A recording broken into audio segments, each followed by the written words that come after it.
BlueCross BlueShield is the largest healthcare insurance provider in Oklahoma. And right now they are embroiled in rate negotiations with OU physicians that could impact who your doctor is and make access to the state's only level 1 trauma center more expensive.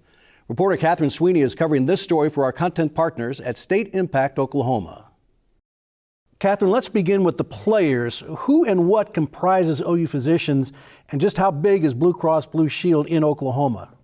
OU Physicians is the physicians group of doctors and other specialists who work for OU in the Oklahoma City area. And BlueCross BlueShield Oklahoma is the state's top insurer. They cover about 800,000 people. Similarly, OU Physicians provided about 800,000 patient visits last year. So they're about the same size.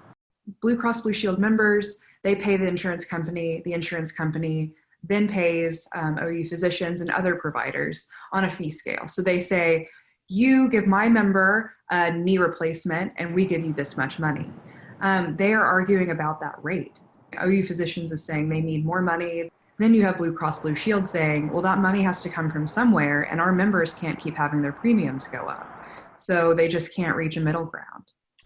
Having these types of negotiations and difficult negotiations is not unusual, but what makes this one a little bit different? You're right. These kinds of negotiations are tough.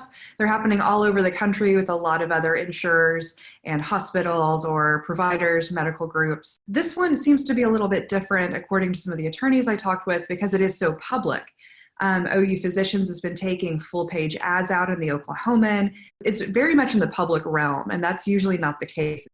This will be bad if it doesn't get worked out for patients. Both sides say that's the case. So what needs to be resolved or compromised, and when?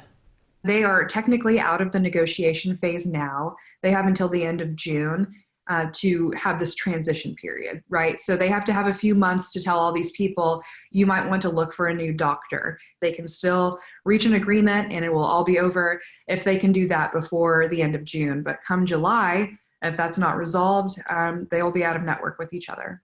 So what's the worst case scenario for a patient that's currently in this system? Let's say that you're a cancer patient at Stevenson and you've been going to the same doctor, for 2 years. You have to go to a completely different practice.